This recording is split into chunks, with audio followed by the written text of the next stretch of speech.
Okay, friends. There is Elena. So, hello, Helena. Okay, all the friends. Very nice.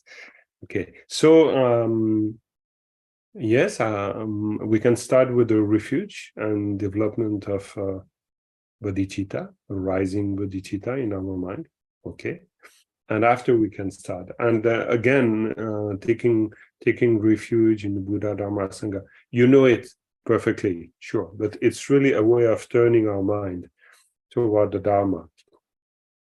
And but also it depends how we understand the Buddha, enlightenment. What is it? Because when we say taking refuge in the Buddha, Dharma, Sangha, it can be many things, because we can also imagine that please Buddha help me because I have a lot of trouble in my life, and why not, but in a more deeper level, it's also a way of trying to be the Buddha myself. Trying to be the Buddha, it means that as the Buddha discover enlightenment in his own mind, I can also discover this enlightenment in my mind. So taking refuge can be also in that perspective. Taking refuge in the Buddha can be also in the example of his life, because he committed his life to the discovery of the nature of mind. And so in the same way, I can have this idea, but more than just a simple idea, but really a goal, wishing to go through all these veils of ignorance and discovering really the true freedom of mind, in fact. So I think it's never done saying I'm taking refuge in the Buddha, Dharma, Sangha. Like, okay, I know, and so it's clear. It's clear maybe now, but after sometimes we can go again deeper in the understanding of refuge. In fact, we'll according to the text and also to our reflection, we can really imagine that we'll totally discover what is the meaning of taking refuge when we'll reach enlightenment. Because at this moment, so we totally understand.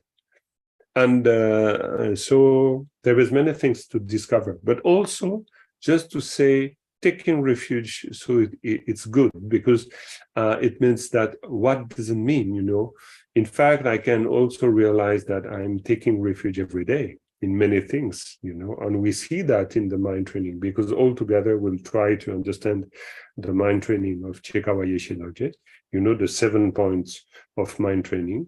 And so with the 59 slogans or aphorism, or there is another way of saying, but anyway, 59 instructions.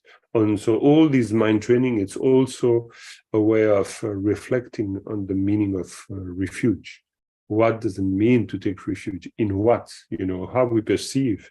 And so this is the maybe but this is my perception also, but it's really something really interesting, just to reflect and saying, okay, what I'm saying, what I'm doing when I say I take refuge in because it is necessary to go to the perception, how we perceive, how I perceive things, in order to understand really what does it mean to take refuge. Because otherwise, we see in the mind training, we'll see that together also, but we see that as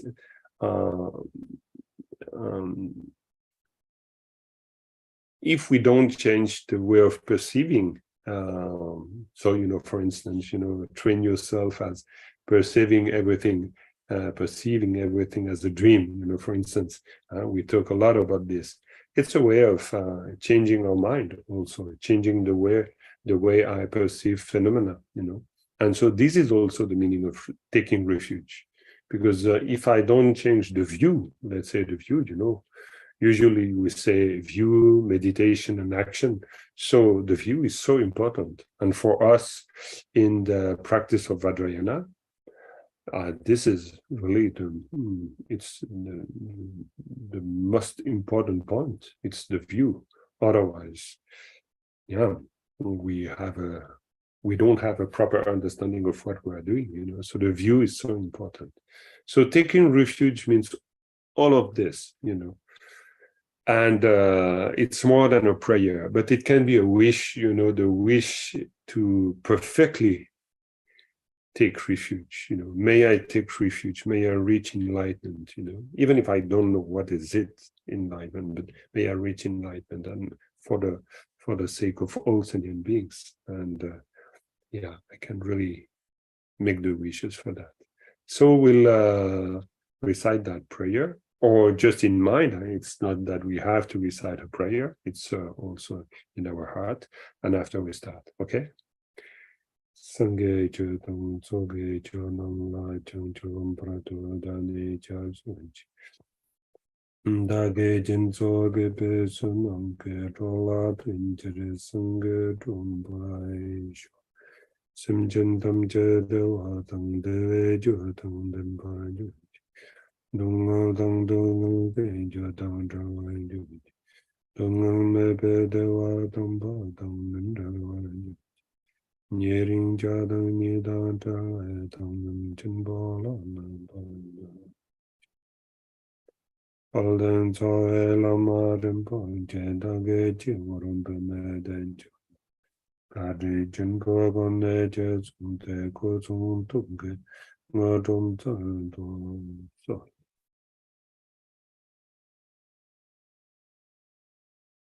Okay, so now concerning Lojong. So concerning Lojong, we have mainly we have the text of Jungle Control de Taille.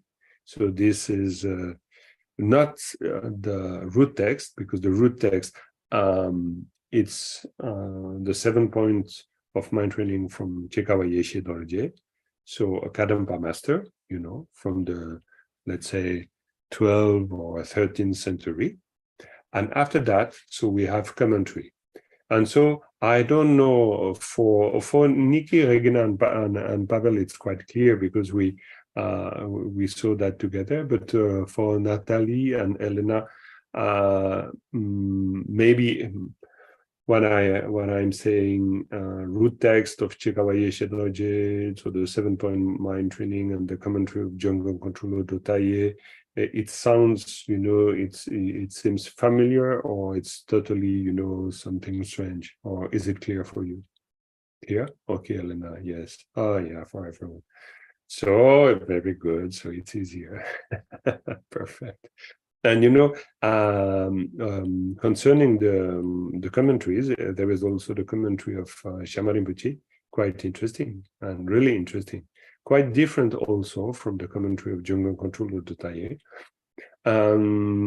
Personally, I learned this commentary of Jungle Control of Dotaye with Lama Tanzang, but I'm not very used to use the commentary of Shama Rinpoche, but I really want I'm curious to discover also. So just to say that we can use different sources, and you also, you know, maybe you have your own readings of the mind training, so it can be also very interesting to shed light from different point of view. And for instance, you know, I just quickly examine the commentary of Shama Rinpoche, and for the preliminary practices, you know, he's giving some very good insight and instructions. So it can be also very useful to go there to go to see or to use that perspective. But first of all, I would like to know if the process at the beginning is clear of mind training, you know, how you understand yes, the process, you know, from where we start where we go, the bodhicitta, ultimate bodhicitta, relative bodhicitta, how you understand all of this. Is that clear or not? Maybe we can just first we make it clear, and after from that we decide where we start, from where we start. So just express yourself. I think it's always good to remind, because last time we had the meeting was long time ago. Mm-hmm. Could be also good to refresh briefly.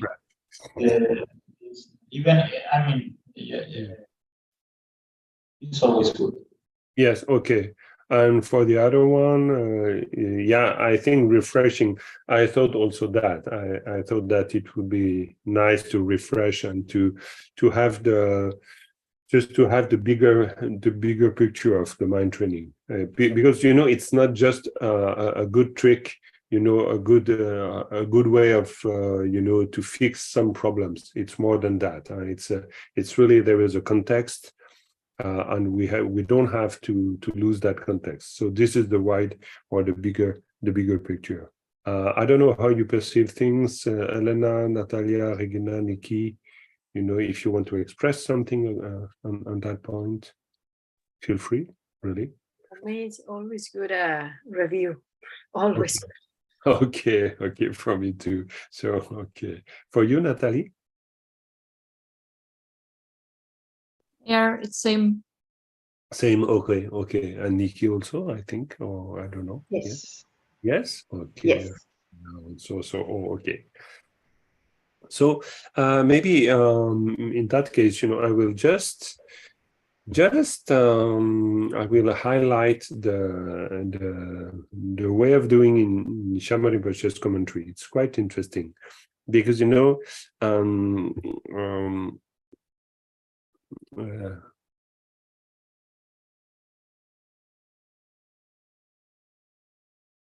yeah, we have the 59 instructions, clear. So the first one is very clear.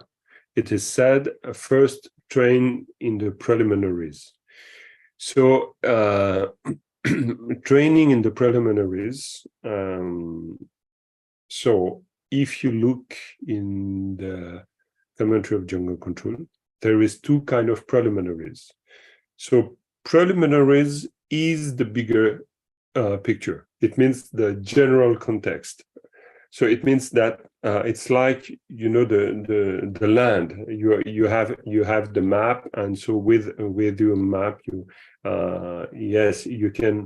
can almost know where you are, and so it's really important to have this view, this general view, because otherwise we don't know.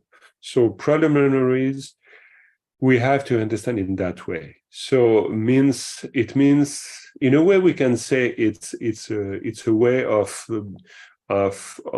not being lost somewhere. You know exactly where you are with the preliminaries. So I'm saying this because when we say preliminaries, it means that first you do that, and after you don't have to do again. So it means that, okay, it's the first part, and after there is the second part. But it's not exactly this, in the Dharma, no. All of us, we heard Karmapa this summer, and so in fact, he was mainly speaking on the general context, how we have to understand the Dharma, It was really on that, a lot and a lot. It was not to say, okay, this is really the knowledge you have to get, you have to know.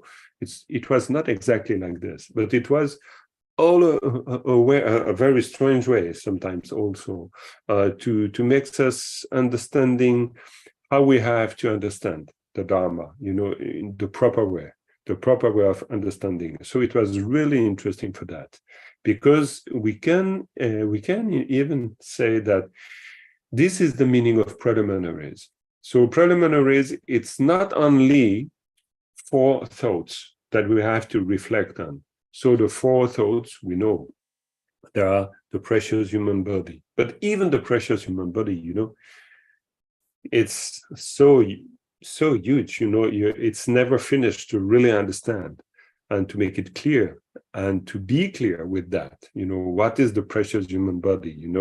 For instance, we're learning the Darpotargen of Gambopa here in Geneva, with Acharya Kuncho Tenzin, who gives us a teaching once a month, and after we reflect on that, and it's amazing, because even if we have the info, after, when, for instance, I'm in the position of asking some questions, saying, okay, why do we say that, or why Gampopa says that,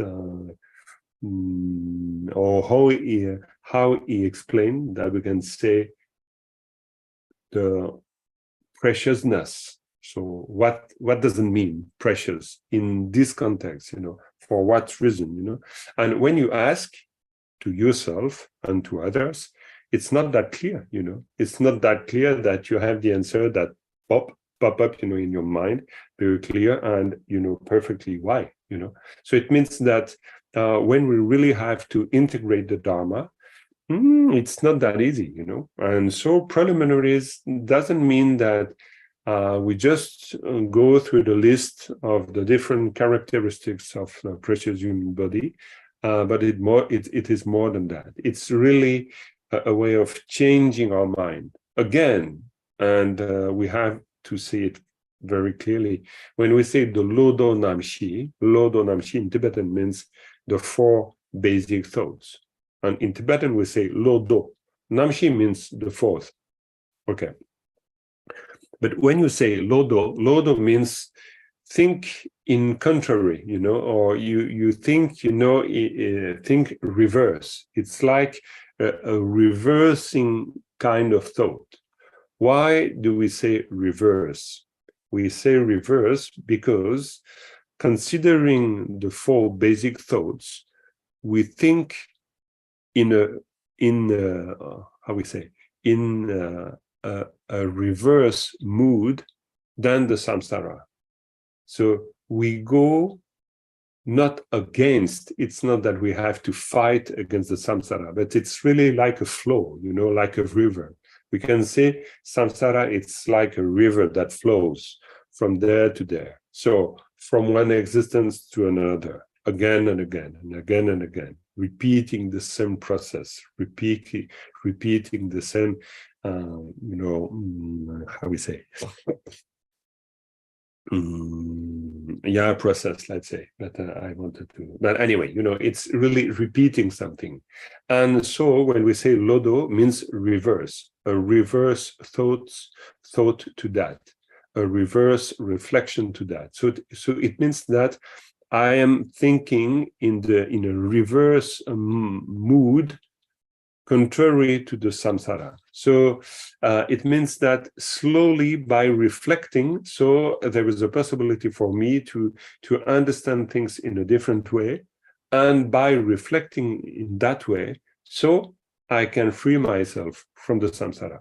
Because concerning the Dharma, we can say that without changing our mind or the way we understand things, we cannot escape the samsara. Even if we do the deepest practice of the Tantra, we will never be free from the samsara if we don't change our mind. So being free from the samsara doesn't, it doesn't depend on the practice you do, but it depends, or we do, but it depends on the way we are doing this practice.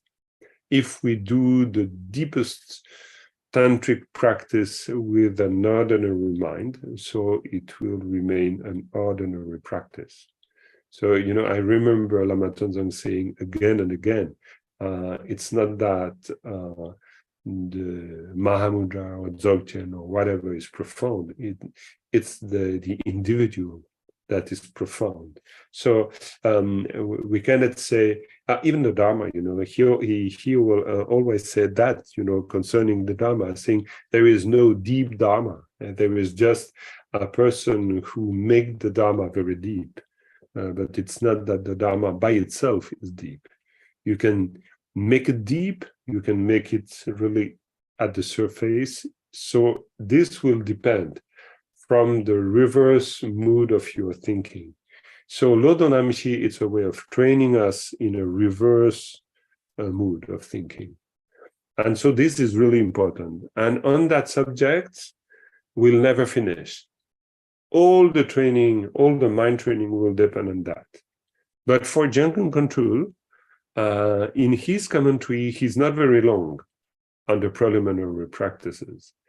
We have other examples. For instance, Sheshen Rinpoche, another very high Lama of the Nyingma tradition. I really like his commentary on Lojong.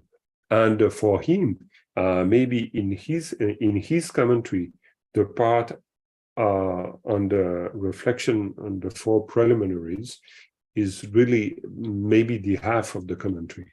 So he really stressed on that point, thinking, yes, and he's right, that we have to understand it very clearly. But for Junkan Control, it's also the same, but he assumed that we know it already. But it's not the case. So we ourselves, we don't have a very big experience in the Dharma. So it means that we really have to keep these 4 thoughts always with us.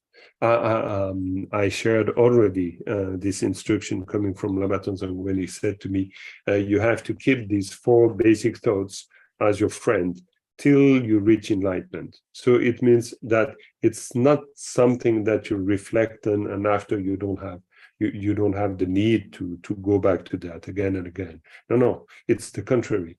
Every day we have to go back to that. So it means that every day we have to find even a tiny moment, to reflect on the preciousness of this human body. We have to reflect on love and impermanence, death and impermanence. We have to reflect on the law of karma. We have to reflect on the shortcoming of cycle of existence. So this is really important, even if it's for just a few seconds. But when you look at the commentary of Shaman Rinpoche, it's really interesting because there is the classic precious human existence, impermanence, karma, the defects of samsara. But after, he's speaking on Buddha, Dharma, and Sangha. And this is also quite normal, because when you say that you reflect on the defect of samsara, for instance, so it means that, okay, if you are clear with that, so you want something else. So if you want something else in the perspective of Dharma, so we'll speak of Buddha, Dharma, and Sangha. And what is Buddha, Dharma, and Sangha? So that's why he gives some explanation on this subject, and it's really important. He's speaking on about a sutra, the sutra that to remember the qualities of the 3 jewels. He says also that this sutra is the most excellent mean to remember these qualities, but most of us, we never learn that sutra, and so it's really classical also. But to remember the quality of Buddha, Dharma, and Sangha, it's also a part of preliminary. So I think it's also very interesting to find this in his commentary. And after, he speaks of Shine. And so this is also very interesting, because in the classical commentary, for instance, Jungan Kontolo de Taye, so you have like two kinds of preliminaries: the general preliminaries, so the 4 basic thoughts, and the preliminaries to the session of Tonglen. Tonglen means exchanging with others. Okay, so for the session, so let's say the meditation session. So before that, sorry, I have to open the door. Just 1 second. Just 1 second. Yeah. What is this? What is this?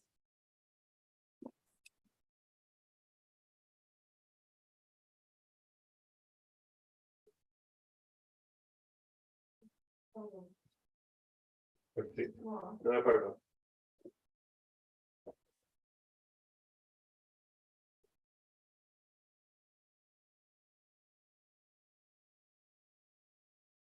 So in the preliminaries, for the preliminaries of the session, so it is necessary, according to Jungle Controller Dataye, to develop Shine.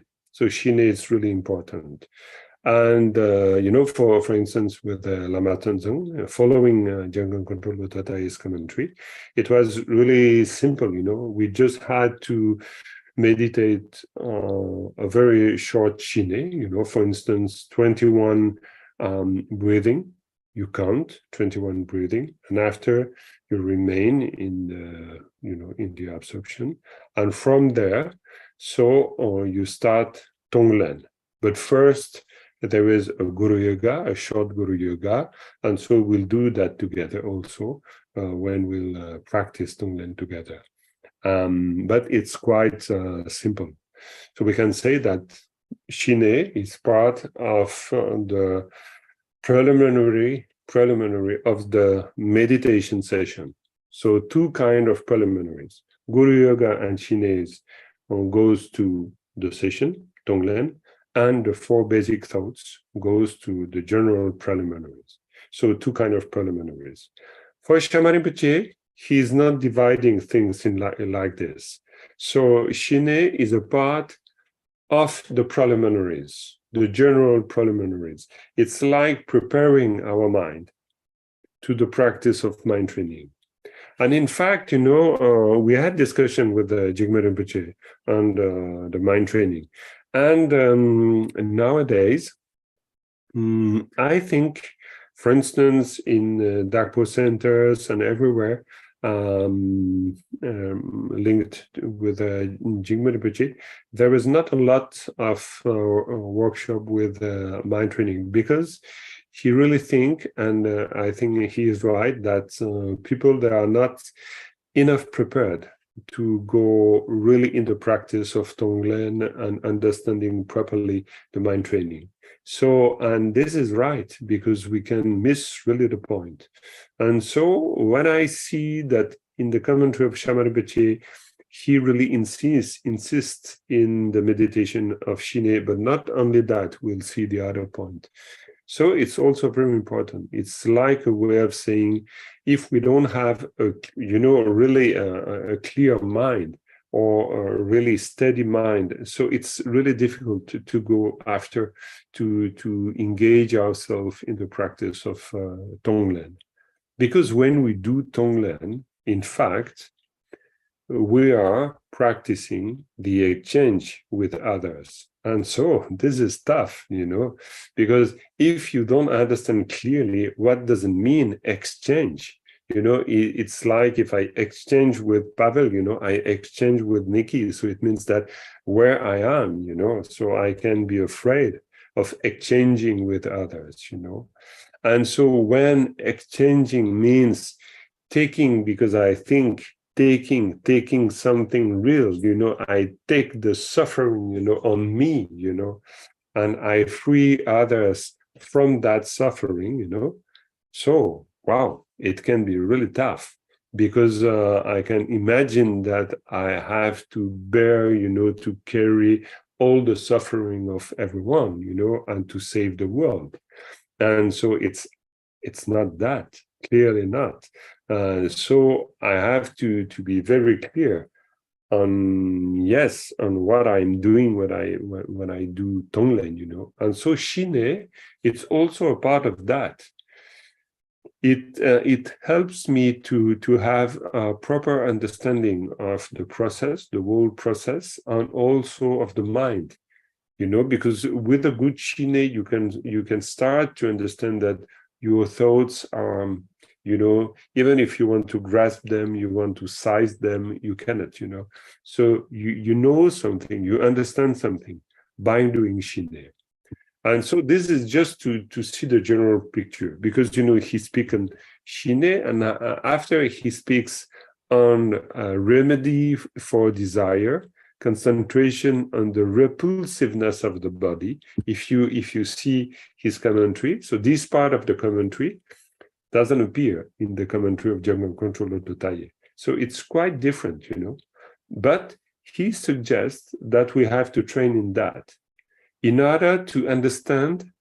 And so this is really interesting, because this, we say, it's the way of the sutra. You know, we try to reflect on all the, you know, let's say, yes, repulsiveness of the body, repulsiveness, like, oh, you know, disgusting, I don't want this body. But in fact, it's not to feel disgust about the body, absolutely not. It's just a way of having a correct understanding of the object of desire, you know. And see, this is really the first level, but the more deep level, it's to understand that there is nothing to grasp. So in order to understand that there is nothing to grasp, so you imagine to dissolve yourself totally, you know. And so he gives us an exercise to train ourselves with that, in order to understand that the body really disappears totally. It's like a dissection, you know, like if you cut it into pieces, you know. And so you can use that kind of meditation in many contexts, but mainly in the context of understanding the selflessness. Because understanding selflessness, it's also really important when we speak of mind training. We cannot really enter into the practice if we don't understand selflessness. I don't know if it's clear for you, but this is really a key point. It's like of saying we need the 4 basic thoughts, because first we have to be clear that we possess a precious human body. So I can do many beautiful things with that, even reaching enlightenment.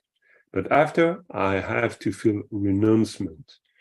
And I think Karmapa speak a lot this summer, you know, of Ngejung. You know, you were in Mura. I wasn't in Mura, but I heard that he spoke a lot. And Ngejung means renouncement, you know, detachment, we can also say. It's a big subject, you know, because we don't want to, you know, we don't want to be detached from what we like. So, you know, it's not easy. So we have to understand it clearly, you know, the more we can. But we need that, because otherwise we cannot have this aspiration to be liberated. So we need renouncement to seek for enlightenment, to seek for liberation. But if we think that we want to be liberated, and we understand liberation with the idea of an I, an ego that exists by itself, will be never liberated, never, because we don't understand liberation in a proper way. It's like saying, I want to liberate myself, but there is no liberation for myself, because there is no myself. So if you build, or if we, it's not you, it's a way of saying we, if we make a lot of efforts, you know, to be free from something, but we don't understand that what is making us trapped in the samsara, it's the belief of the existence of an I, ego, je, you know, myself. So it will be very difficult to be free from samsara and from anything else, So selflessness is very important. So that's why, but this is maybe my interpretation, but that's why Shamar Rinpoche speak on that remedy for desire, concentration, and the repulsiveness of the body, because of that reason, to understand selflessness, at least a little bit.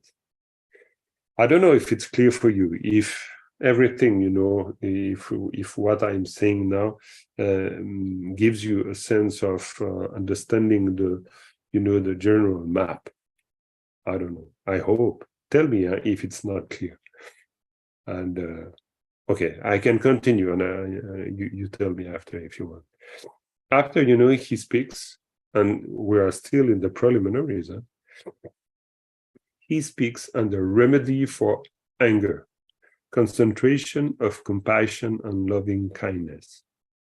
So this is really interesting also, because, in Jungle Control Commentary, we don't speak a lot on that, because he just says that before exchanging with others, Tonglen, and mainly, when people, they say, I'm practicing Lojong, they want to do Tonglen, Okay, we all want to do Tonglen, exchanging with others, with the breathing and everything.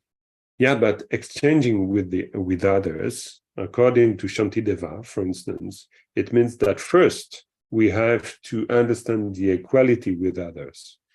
So if we don't understand the equality with others, we cannot exchange with others. It's impossible. So the first point is that. So I found it interesting that in the commentary of Shamar Rinpoche, he said, remedy for anger. Because this is, concentration on compassion and loving kindness. It's a way of understanding, maybe a remedy for anger, yes, but really understanding the equality with others. So it means having love and compassion. So this is really important. Maybe we think, but why? Why? Because after, making Tonglen, it's a way of training in love and compassion.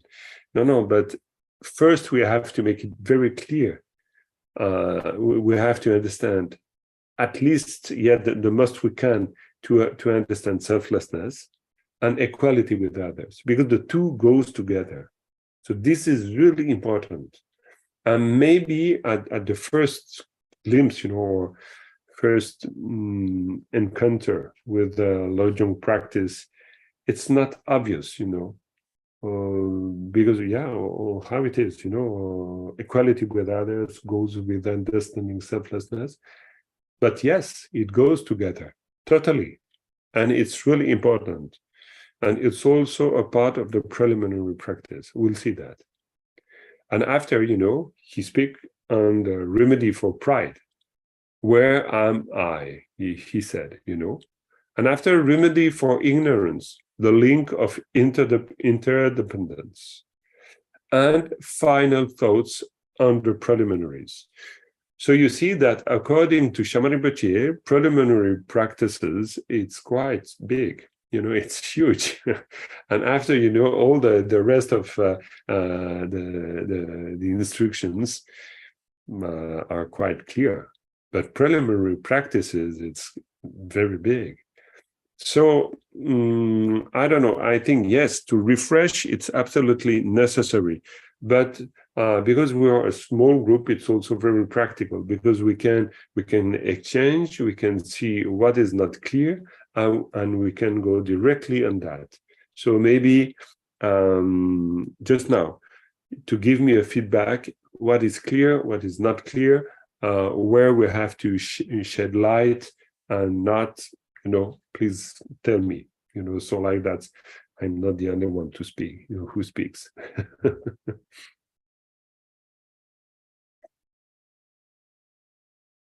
So after together, we can see. Yeah, Nikki. Tonglen itself, the practice of Tonglen, a vehicle to create bodhicitta, Or does it happen in real that we exchange really energetically or spiritually with the people? How does it work?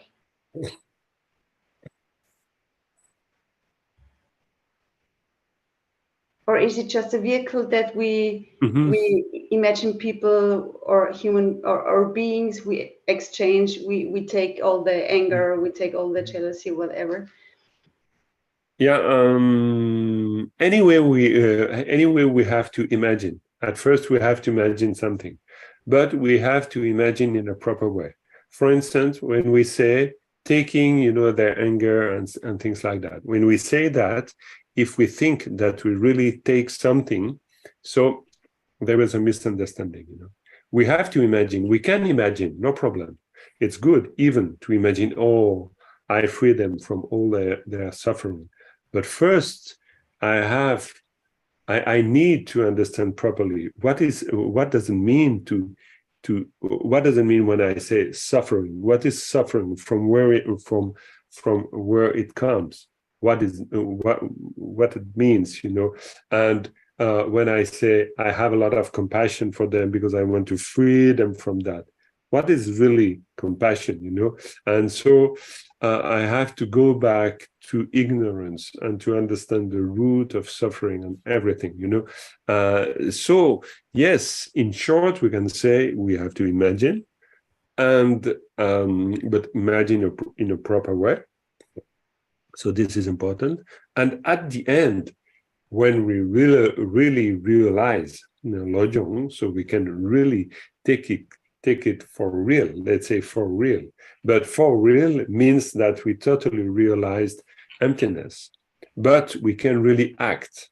So it means that we can really do something to help others. But before we help others, we help ourselves. Remember, I don't know if you were in Dakpo for the teaching of Karmapa, and maybe it was, I heard so many teaching this summer, I don't remember if it was in Dakpo or but you will remind me. Karmapa said, I think it was in Dakpo, Karmapa spoke about, how to react how he react when he received a demand for making wishes, for something who will die very soon or who died. And do you remember that? I don't know. Not exactly. No, not exactly. And he said that according to himself, he really understand that this is a way for him to get involved in the practice of virtue. It is like if all these demons are like an opportunity to perform or to develop virtue, practice the Dharma. Do you remember this? I don't know if you remember this. Yes. No, yes. I don't remember this. You I don't remember. Unfortunately. Very well. Elena, you remember? Yes, yes. He was saying Okay. that it was like an opportunity for him to practice, and yes, Exactly. It was in Dakpo, no? just that. Yeah, he was in that. It was in Dakpo, exactly. So you were in Dakpo. Okay. I don't know if I saw you in Dakpo. Maybe not. Maybe Yes, yes. I said hello, but there were too many people. Anyway, doesn't matter. No, but it's too much because too many people, it's even if anyway, it's like this. But, he said that, and really it was very clear because we have to go back to that context because Karmapa said that in the context of how we can deepen our practice of Chenrezig. Maybe people, they thought it was not really a teaching that goes or that fit to the title, but in fact, yes, it was totally right, because this is the way of deepening my understanding of the practice, when I understand why I'm doing what I'm doing, And so when Karmapa says that, it's not to say, I cannot do nothing, even if I pray, I cannot save people.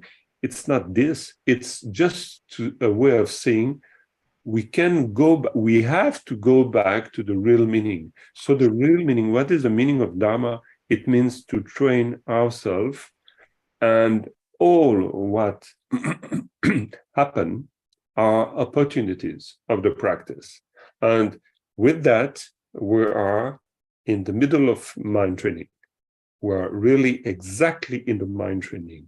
So when we say making tonglen, so taking the anger, taking the suffering of others, for instance, I have to remember what Karmapa said on that subject. So, I'm not taking something from others. I just have, because of the presence of others, because of the presence of the suffering of others, I have an opportunity to understand something and to work on myself and to train myself. And this is the point. So that's why, and having a proper understanding of the whole context, this is the meaning of preliminaries. Having this understanding makes the practice of Dharma meaningful. Otherwise, I will think that even if I imagine or not imagine, I'm taking something, So it's like I'm the actor, I'm acting, and the other cannot act. But it's not exactly in that way. So I have to make it very clear to really understand clearly that point. Otherwise, if I'm practicing Tonglen without the proper understanding, so it will be really very strange. So, and after I can even imagine that I'm saving the world. But, according to Karmapa, if you need to think that you have to save the world, yes, you can do, but you are not saving the world.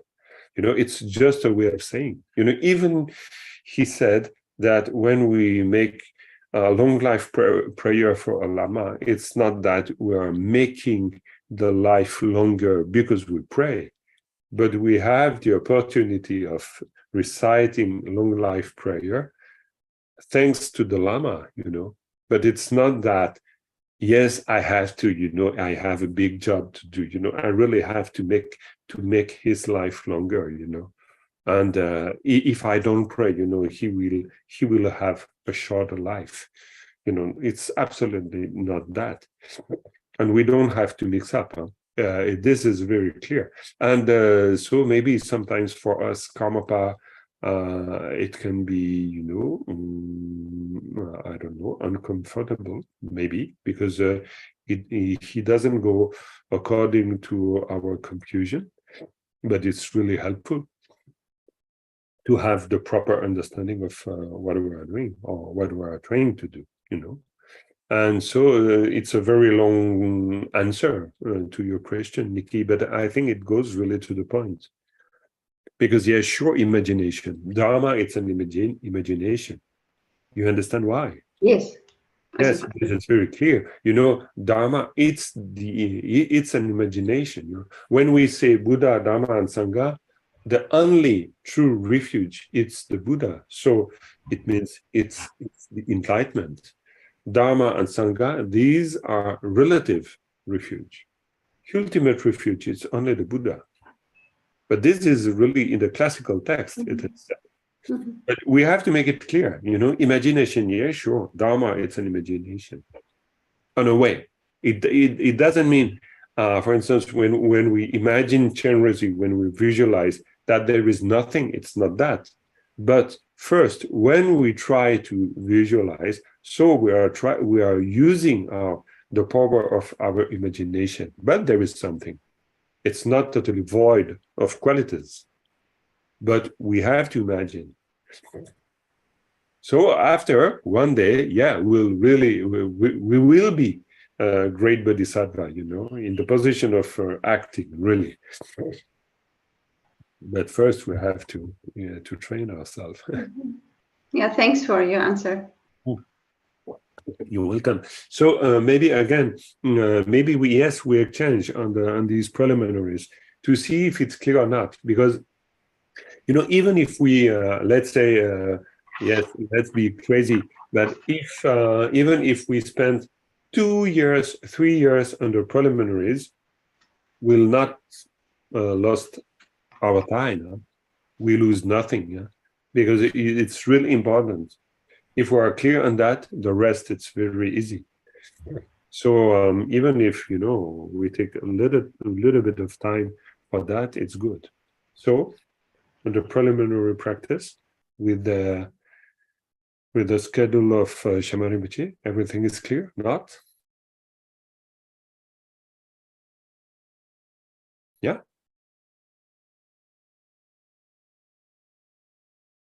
You know, for instance, remedy for desire, concentration on the repulsiveness of the body. It makes sense for you? Yes? For everyone? Wow, very good. I mean, there are topics to reflect on it. It's not like, yeah, we understood. No, sure. But, you know, at least, you know, understanding, you know, where I put that, you know, because for many people, you know, thinking on the repulsiveness of the body, you know, it's really weird, you know, why we have to do. And so they don't see the link with the selflessness. But if we see the link with the selflessness, it's perfect. Yeah, okay. So maybe why not to? I wanted to go to ordinary Shine, you know, to see a little bit, you know, Shine practices, to see how we can use it. It's okay for you? For going further, can we go back? I want to summarize and check if I got it correctly. Yes. So what we do is we really go to the root, and the root is the clinging to ourselves. Mm-hmm. And how we do it? By developing bodhicitta. And then, can I also say it the opposite way?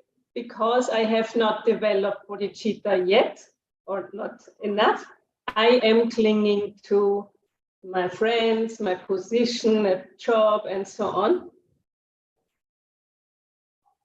Mm-hmm.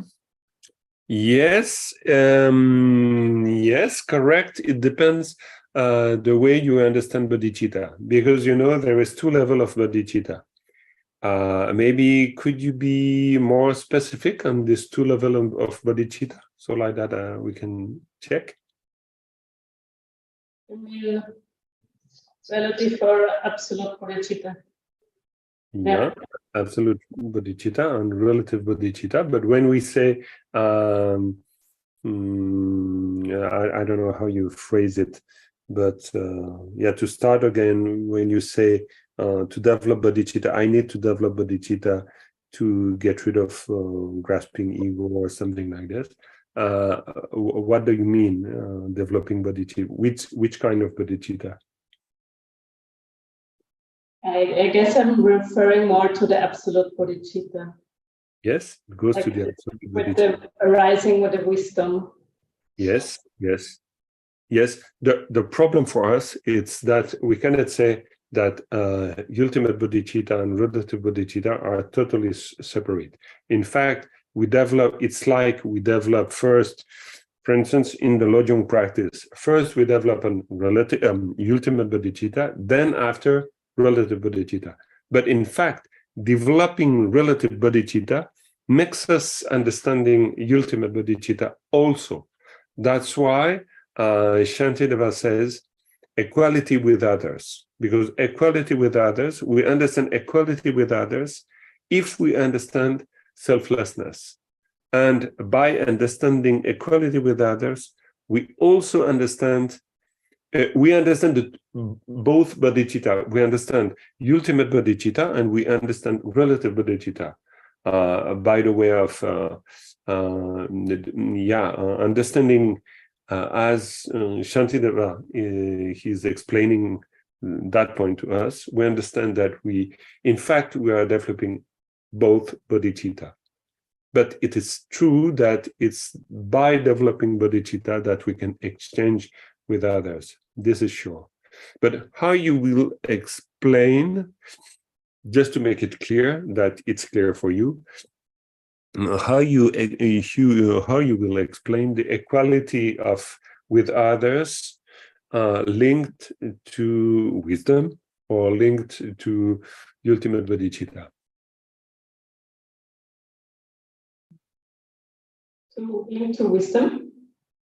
Yeah, when we say equality with others, before Tonglen, because before Tonglen, as roughly as Shaman Rinpoche he's saying, there is, ordinary understanding, desire, pride. We have to make it clear on the four basic thoughts. We have to get free or get rid of from, basic kleshas or emotions or perturbating emotions. Okay, this is clear. We need shine and okay. But in fact, all of this goes also to the understanding with the equality with others, because before Tonglen, we need that understanding, and equality with others. How does it go with ultimate bodhicitta? Mm-hmm. What is the link? What is the link between wisdom?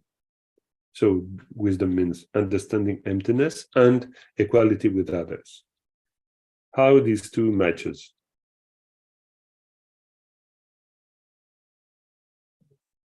For you, Regina, or for you, Pavel, or for you, Natalie, or for you, Elena, or for you, Vicky. One of the ideas I have that the equality with others could be also understood as we share the Buddha nature, right?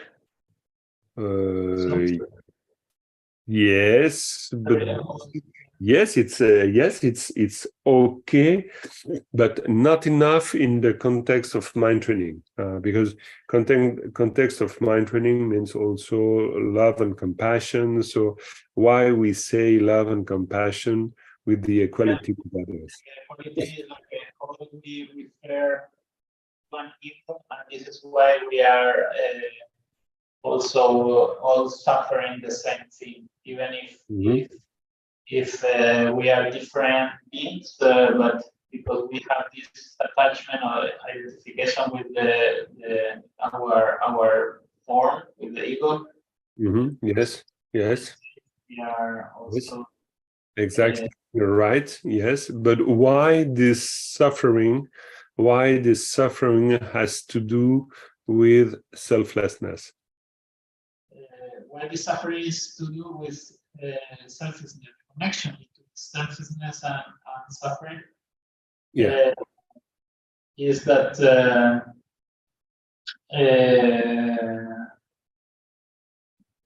I mean, what I could say is like exist. For me, the connection is if you still experience the things as real, you have still this attachment to the experiences, to the emotions and thoughts, and these are bringing always the suffering, and to realize the emptiness or the empty nature of the phenomena included also the selflessness. Also, this is the antidote for clinging into the disturbing emotions. I could say, for me, this, I don't know if this is exactly what you're asking. Yes, there is I think there is some good aspect of for an answer, but on a more very it's nice, but also just because it's just to understand why selflessness and equality with others, and you speak about suffering, okay, suffering. So there is, when we say suffering, I say I suffer, I say, this is my suffering. So selflessness, where it goes in this I suffer. Selflessness means like there is not a I. Yes, yeah, no, it's really interesting, but the way of phrasing that, it's a little bit strange, because it's like saying, I understand you, yeah, sure. It's like there is no I, you know, but selflessness, sure, selflessness means there is no I, but the suffering, it's to believe that there is an I, you know, and so when I understand that what I'm believing in, so this I, and what you are believing in, so this I, this, it's exactly the same thing. So I understand something of selflessness. Because, you know, I understand that the I for you and the I for me, that seems so real, because it is so real for me and for you. So this is the proof that it doesn't exist, because otherwise I am alone to exist and you cannot exist at the same time, you know. It's impossible. It's impossible. The link you are saying is because I have suffering and you have also suffering, and you have the suffering, that means that the suffering is nothing, is not something personal, is why there is not this person who suffer, right? Exactly, because, you know, for instance, Shantideva, you know, he's saying it's so strange because I say my suffering, and so he said, when I say my suffering, so my suffering, it's like if the suffering becomes personal. But if I reflect correctly, there is only suffering for everyone. So there is no your suffering or my suffering. So his explanation is to say that because I'm grasping this suffering, so this suffering become personal, but there is no I in that suffering. So, you know, the I, it's just the way of grasping, of attaching myself to that suffering. So, you know, this is a really important point, because there is nothing personal. When I say I suffer, I really imagine that this suffering is mine and it's real. But really, when I see the equality with others, I just discovered that suffering is just suffering for everyone. But when I say this is my suffering, so this is just to believe in ego, you know, to believe in the I. But this is just a belief, nothing more than that. But there is no personal suffering. Otherwise, you know, if there is a personal suffering, so it means that the other one cannot suffer from that suffering. But for Shantideva, we suffer from something or for something because we grasp on that. If we don't grasp, so we don't suffer. You know, he take the example of the horse, you know, when you want to sell a horse. So, or whatever, it's important, maybe your smartphone, your iPhone, you know, if you want to sell your iPhone, before selling your iPhone, so it's really important that nothing bad happened to your iPhone. But as soon as it's not yours, whatever happened to the iPhone, it's no more your problem. So he takes this very simple example to say that, in fact, we cannot say that there is real suffering without grasping to that suffering, you know. And so there is no real I in this. But maybe it seems a little bit tricky, but it's not that tricky. Because it's a way of saying what is the root of suffering. And so the root of suffering, it's the grasping, you know, it's the way of thinking or imagining that this is really myself. And if I imagine that, so I imagine that the other, they cannot understand my suffering, because my suffering is too personal, you know. And in fact, for Shantideva, this is not the case. So I can understand Shantideva's suffering because, in fact, I react exactly in the same way. Yeah, and I can understand suffering of Pavel, of Regina, of Nikki, of Natalie, and of Elena. No problem. Because even if, sure, you are not me and I'm not you, but your suffering is not as personal as like I cannot, understand this suffering. The process of suffering is the same, always. So that's why for Shantideva, suffering, it's never personal. Suffering, it's just suffering. So, this is the point of equality with others. Otherwise, when I start to exchange something, so it means I really exchange something real, For instance, I take the suffering of Nikki, but it's not that I'm taking the suffering of Nikki, because before that, I really understand that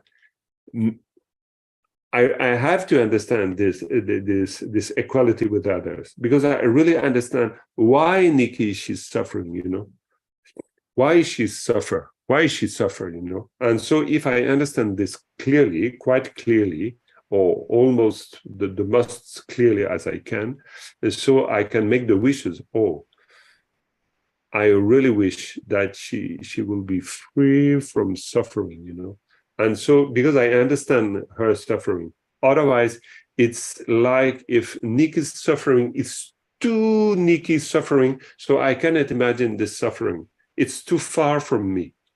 So for Shantideva, it's a way of saying it's not too far, it's very near, because it's exactly the same thing.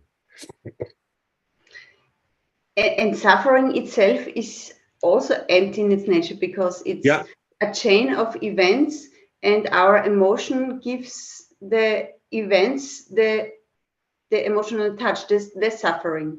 Yes, sure. Suffering itself, it's totally empty. But equality with others, it's a really strange way of mixing, understanding of emptiness and considering the ordinary feeling that we have. It's not that we have to be above suffering. No, it's really a way of using the ordinary suffering that I experiment in order to understand the voidness of that suffering. When I understand that my suffering, it's not personal, so I can really understand that others can also have the same feeling. So it's an understanding of emptiness based on the experience of suffering. So this is really good, because I'm not too it's not just a theory, of emptiness. It's really understanding that, the feeling I suffer, this feeling is only possible because there is an identification to the I. So this identification to the I, this is an illusion. So this is ultimate bodhicitta. So it means that since there is identification to an I, so there is suffering. And so this is really important for me to understand. Really important. Yeah, this I understand. Talk about the absolute bodhicitta is for me is easier, because Shantideva used that. Personally, for me, I feel suffering. I know others suffer. I don't care if it's more or less suffering. I suffer less than others. I know I suffer. I know others suffer, and I try to apply also the absolute bodhicitta, where even if this is suffering we experience as a real, the nature is empty. Mm-hmm. And I apply this because for me is I don't know, nowadays it's easier to approach like that. Okay. Yeah, very good. No, excellent. It's just because, for Shaman Rinpoche, remedy for desire, concentration on the repulsiveness of the body. So this is a good way of understanding selflessness, for instance. And so we can use it really to understand something on our suffering, because, there is this link with my imagination. And so the suffering I experiment.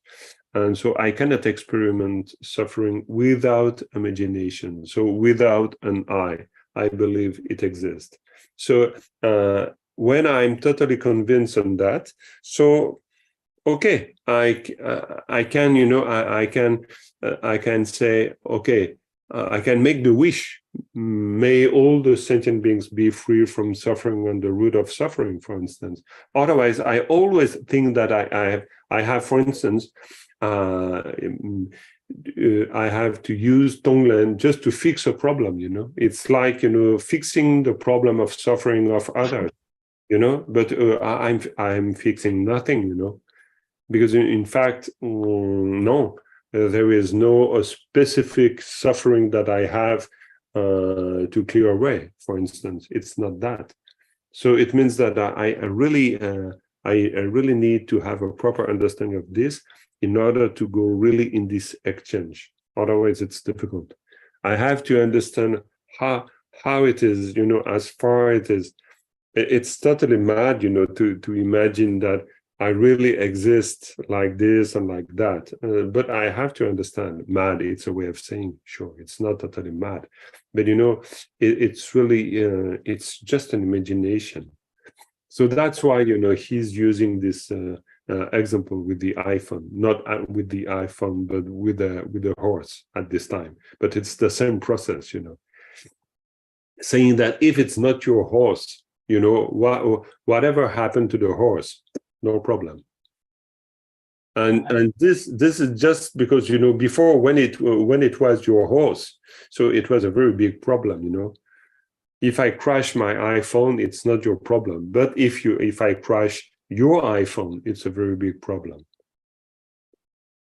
And this is just to say, no, there is no, it's just, it goes like this. So identification, so it's something totally, illusory. So if I understand this, so I'm going back to the root of suffering. And so I have to go back to the root of suffering. That's why for Shaman Rinpoche, these exercises on desire, for instance, it's really important also for that. But yeah, it's just maybe it's clear for everyone, but it's just to take time on these preliminaries and to make it clear. Because with the Shaman Rinpoche, I don't know do you have the book of Shaman Rinpoche on that subject? I have which one is the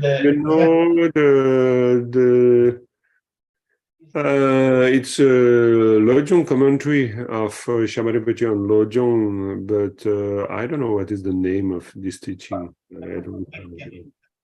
But maybe Path of Lojong or Training of Lojong, I don't know.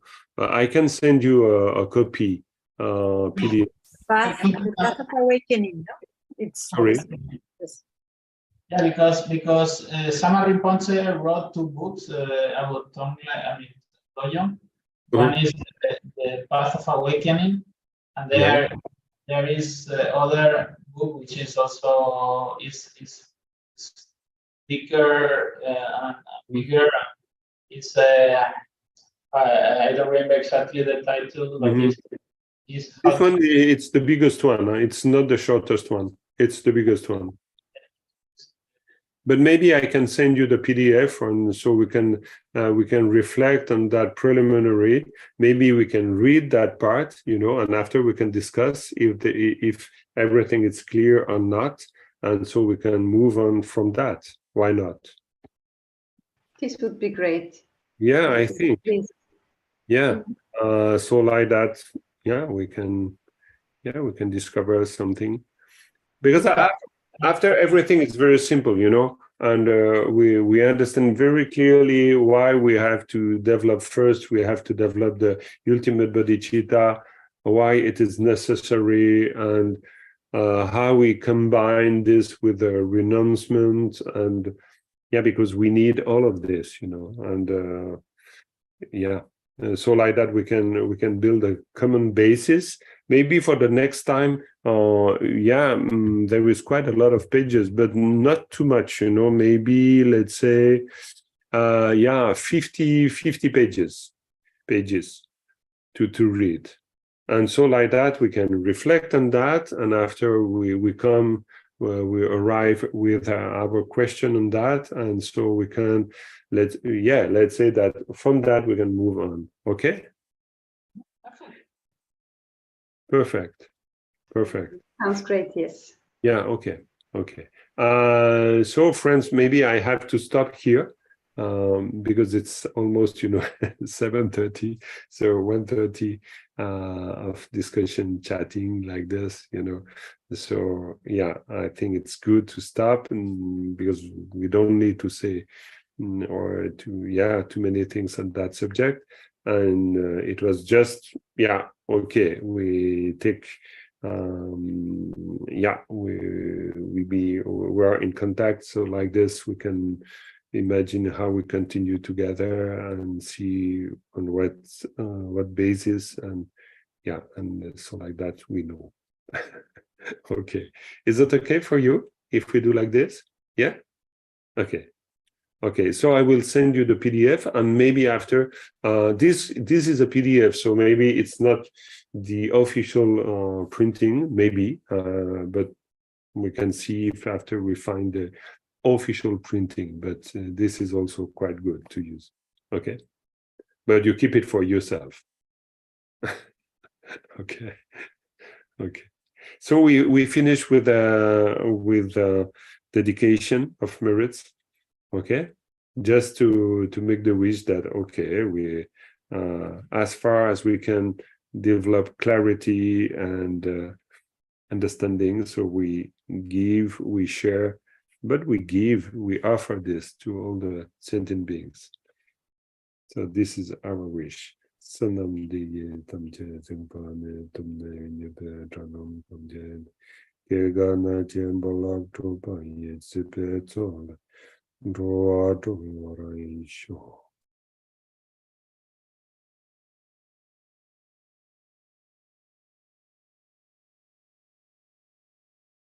Okay, so thank you for coming and for sharing the Dharma all together. It's very nice. Thank you so much. Thank you very much. Very much. Okay, Yeah. and have a nice weekend, and see you next time. Okay. Yes, you too. Thank you very much. Bye-bye. Bye-bye.